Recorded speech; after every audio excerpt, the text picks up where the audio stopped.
Hi, so my name is Lucia, and today I'll be talking about the influence of media on eating disorders.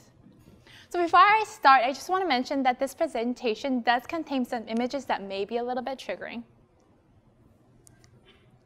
So as you look at these pictures of individuals who have experienced an eating disorder, what are some thoughts that are crossing your mind? Some of you are perhaps empathizing, and others may be wondering why anyone would do such a thing to themselves.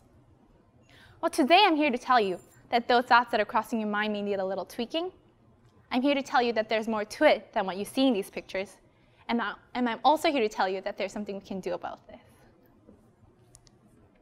So for those who don't know, eating disorder are psychiatric illnesses associated with a range of physical, social, and psychological consequences, such as social isolation, lack of concentration and energy, severe distress, and in severe cases, even death. There are three main types of eating disorders, which are anorexia nervosa, bulimia nervosa, and binge eating disorders. Individuals with anorexia nervosa often face symptoms as severe fasting and intense fear of gaining weight, whereas bulimia nervosa is more associated with a cycle, which consists of uncontrollable binge eating followed by a compensatory response to prevent waking, such as forced vomiting, fasting, and exercise. While binge eating disorders are those who lose control over eating but do not have the associated compensatory responses and hence are often obese or overweight. Well, then one may ask logically, what causes an eating disorder? The answer to this question is rather complex, but there are three main factors that influence the likelihood of a person developing an eating disorder, which we know are biological, psychological, and social-cultural factors. Recent research has shown much emphasis on the biological and psychological underpinnings of eating disorders, such as genes and past trauma.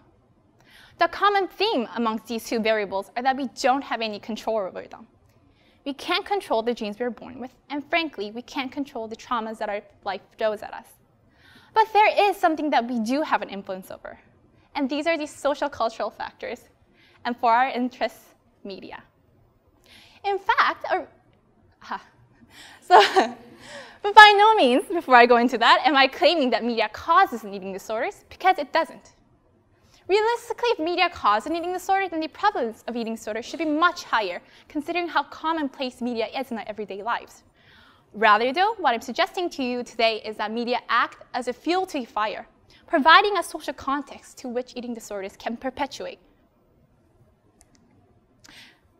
In fact, a recent meta-analysis examined 25 different studies that study the change in body satisfaction in women after viewing images of thin models, average-size models, plus-size models, and inanimate objects, to find that there was a significant decrease in body satisfaction only in those who watched images of thin models, further supporting the idea that media promotes this harmful and rather unrealistic images of body ideals that increases body dissatisfaction, a concerning finding given the body dissatisfaction is one of the prominent risk factors involved in eating disorders.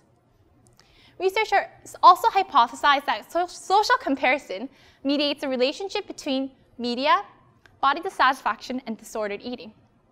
As humans, we have a tendency to compare ourselves to others. But when objective standards of comparison are unavailable, we look to our social environment, such as media, to engage in this comparison. So when we perceive a discrepancy between ourselves and perhaps images endorsed by media, we have a tendency to change our behavior by eating less and perhaps exercising more to minimize this discrepancy. Beyond this, media also act as a platform to further maintain eating disorders, as those who are most likely to use media are also more influenced by media. Actually, a recent experiment categorized 140 different YouTube videos related to anorexia nervosa into two different categories, which we know are pro-anorexia and informative. Pro-anorexia videos were those that promote anorexia as sort of a fashion style, a way of life, with tips on how to stay anorexic through drugs, alcohol, as well as snapping yourself with a rubber band every time you feel hungry. While informative videos, as you can guess, were those that aim to educate its users about the consequences associated with anorexia nervosa. The striking result is that about 30% of these YouTube videos were pro-anorexia, which you think is bad enough. But what's more worrisome is the users 3 times more preferred watching pro-anorexia videos rather than the informative videos, further perpetuating and supporting the idea the media not only fuels, but acts again as a platform to maintain eating disorders. But despite this rather disheartening news, there is still some hope. Research has implicated a positive role of media in perhaps the prevention and treatment of eating disorders. For example, media literacy, as those who are trained to think critically about media are less likely to engage in social comparison. So in light of this news, can you imagine the impacts of media that promotes and endorses a diverse and healthy body shapes? A media that no longer fancies fasting and starvation as a strategy of beauty. Historically, we have constantly seen these beauty trends that cropped up and died down. In 1800 Europe, we were tight-lacing our bodies with corsets at the expense of shifting our organs. In 11th century China, people were binding their feet for their idolized beauty. An action that stopped both of these two and countless other harmful beauty trends were public campaigns that promote healthier body images. In 21st century, in 2016, it's our responsibility as consumers of media to move away from one that endorses one body ideal, to promote one that looks upon the diversity and embraces it.